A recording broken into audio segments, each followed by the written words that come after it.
Oh, nice. I love Anne. I mean, they're great together. But I don't know if I told you, but when I was at Truth Revolt, she gave one of the most powerful speeches I've ever seen. Like, I was laughing and crying. So It was they're insane. actually going to speak about their next documentary, which is coming out in the fall, Okay. Gosnell.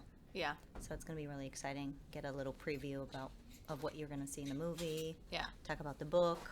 Nice. Yeah. Okay. All right. Ready to roll? Ready to roll.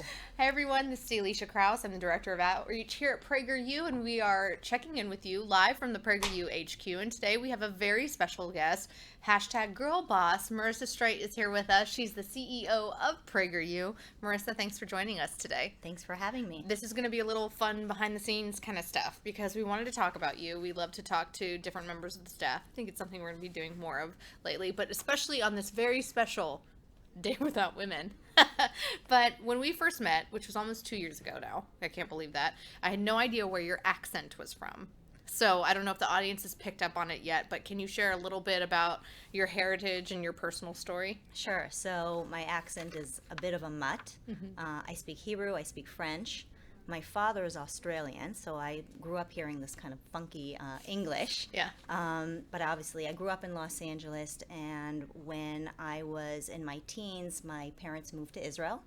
I served in the Israeli military there. It was actually very interesting. That's when I became obsessed with technology. So I worked for a small unit in the intelligence force. Okay. And after a couple of years in the intelligence force, I came back to the United States, completed my education here, and that's kind of my accent. So we speak. I yell in Hebrew, I yell in French, I yell in English. It's a combination. And does your So husband understand the yelling in every language? my husband understands that he just needs to hear every third word, and then and then we just get along. Do your children speak any other language? My children speak English. Okay. Yeah, so English is really our language. So, Okay. And do you have dual citizenship then? I do. Israel and the United States. Israel and the United States. And how often do you go back to Israel? I haven't been in many years. Yeah. I do miss it, Yeah. but I have a 2-year-old and a 4-year-old, and it's just so hard to travel. Yeah. And both my husband and I are very dedicated to our work, so Yeah. it's hard to take time off and take the kids across the world, and It's a long just flight. lot. It's a lot From LA. So, I personally think, and I'm advocating for a PragerU staff trip to Israel led by Dennis. So I'm getting thumbs up from the tech people. Yeah. They strongly Yeah. agree. Maybe we can do that. I mean, when we hit 300 million views this year, it could be a celebratory trip. maybe. Okay. You're live. Keep working. We'll get there. You're live, so I'm putting you under the Okay, spotlight just for all a little right. bit. So before coming to PragerU, what was your professional trajectory? Wow. So this is a good message for people in college right now. When I went to college, I thought I was going to be something in the sciences because I grew up in Israel. I spoke Hebrew. I came to the United States. I was okay in English, but math was super easy for me, especially after serving in the military. I was super analytical. So all I took at UCLA, all the classes were pretty much science. I studied business economics, loved anything that had to do with math. My parents, me being Jewish, wanted me to either be an attorney or a doctor, but that didn't work out. So that is a real way. stereotype? It's a real stereotype. My mom was super upset when she heard that I will not be an attorney.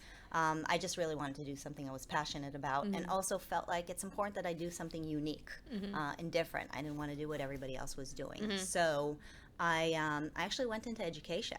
Really? And after I graduated from UCLA with business economics, I went back to school and got a master's in education, but felt that something was missing, and being an educator was really fun, and I loved working with kids, but I also knew that I had management skills.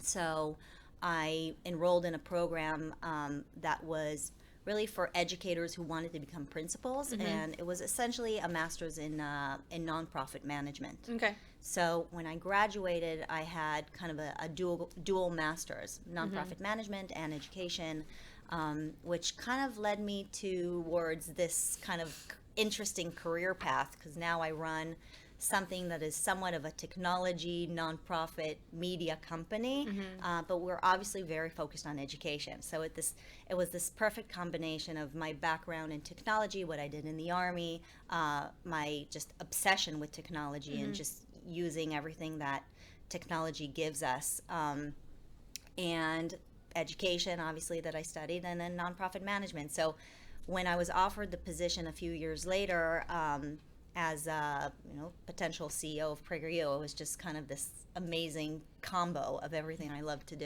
It was just this perfect fit. So you mentioned your darling children. They're 2 and 4, and then you're married. How do you, as a woman that has a pretty trying 24/7 job, have that work-life balance? I complain a lot. Just kidding. It's hard. It's a lot. It's definitely helpful that I love what I do. So for me, my work is a big part of me and what I do for myself. And I do it for my kids. I think it's important for my children to see how passionate I am about something. I think it gives them a lot. But you're always sacrificing something. I'm always jealous of someone. I'm either jealous of parents who get to spend, or moms who get to spend all this time with their kids, or I'm jealous of professionals who get to do all this professional work. So at the end of the day, it's really about just being happy with what you do and loving what you do and passionate about it, and just being really patient that you can't have everything all the time, and just be content and excited about every day, just one day at a time. There's a Tom Shalhoub video for PragerU about that, not comparing yourself to others. So yeah. I need to watch it weekly to remind myself. Yeah, I know. Half of the videos that we have are ones that I need because I need it for my own sanity. Like a reminder. Yeah, exactly. It's like your therapy. Exactly. Gotta laugh, laugh. Oh, yes. Right. Yeah, that was a good one, too. So today is the Day Without a Woman, and there's marches happening across the country. There's a lot of women that aren't going to work. I don't know if this also means that they're not, being a mom, who's taking your kids to school. Does this mean that teachers aren't going to show up at the school? I don't know what this means. I didn't get to sleep in. I didn't nap. I don't know. But you're not taking today off of work. Why not? I'm not taking today off of work because I feel like the work that I do is very important. I'm very passionate about what I do, and I don't want to not do it. I don't want to, I feel like I need my work and my work needs me.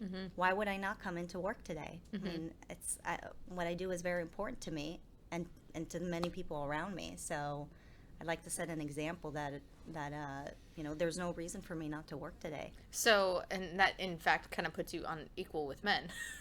Because if the men are working, why not you? I agree. And we all know that the men around the office would be running rampant and have no idea what to do if Marissa wasn't here. Noah.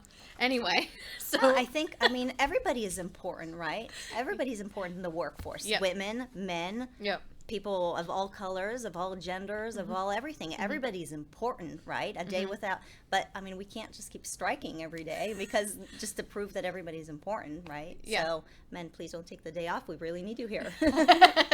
So you're a young woman who grew up in LA, and then obviously you mentioned your education, but you went to UCLA, so you're a Bruin.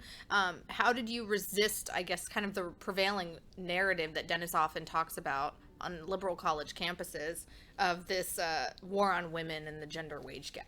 Yeah.